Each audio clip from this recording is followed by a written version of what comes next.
Good afternoon, fellow classmates. As Winston Churchill once said, I am fond of pigs. Dogs look up to us, cats look down on us, but pigs see us as equals. In the moments to come, I will teach you the basic steps on how to train a pet pig. This will help you understand the simple steps you will need to take to train your pet pig and how to show them off with their talented skills.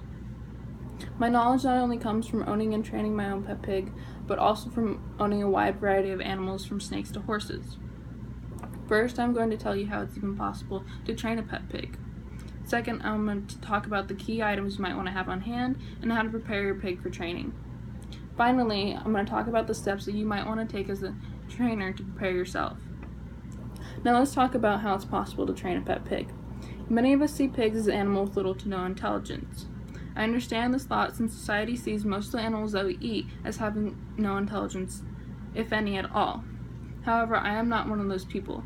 Most of us know that dogs have an intelligence level similar to a 2-year-old child, but what most of us don't know is that pigs actually have an intelligence level similar to a 3-year-old child. Unlike dogs who continuously try to please their owners, pigs are always trying to get something out of it for themselves. You may see this as a sign of unintelligence, but if you think about it, they're doing something that benefits you because it also benefits them, because they want food. Next, I'm going to talk about the key items that you might want to have on hand and how to prepare your pig for training. The most important things that you should have are treats. Now, I understand that treats doesn't seem like a big thing, but to pigs, it's everything.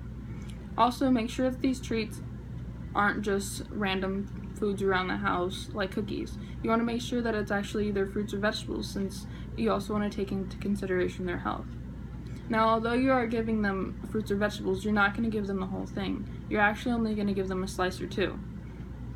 Because if you give them the whole thing, they'll actually grab it and run away and try to hide it so that they can eat it for themselves.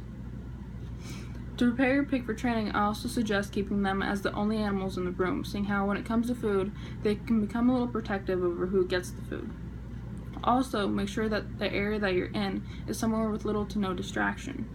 You don't want your pig to either smell something and run towards it, or hear something and become scared and run away and hide. Last, here are some ways to prepare yourself as the trainer. First, make sure you have what seems like an endless supply of treats. You don't want them to run out. You don't want to run out, or else your pig might become uninterested because you won't have anything that benefits them. You also need to be persistent. If you aren't persistent, you can't expect your pig to be persistent with wanting to learn. The last thing you want to have is patience. Patience is so important. Not only do you have to be patient, but your pig also has to be patient. You are becoming frustrated because they're not understanding you, and the pig's becoming frustrated because they don't understand you also. They just want the treat, and that's all they're in for. Pigs will actually learn quite fast.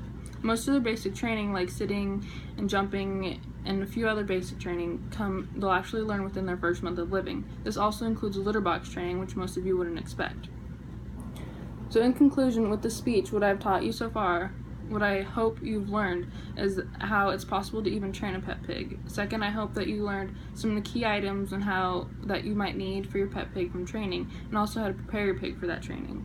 Finally, I talked about how I suggested some things on what you might want as a trainer to prepare yourself for the training. I want to leave you with this last thought now.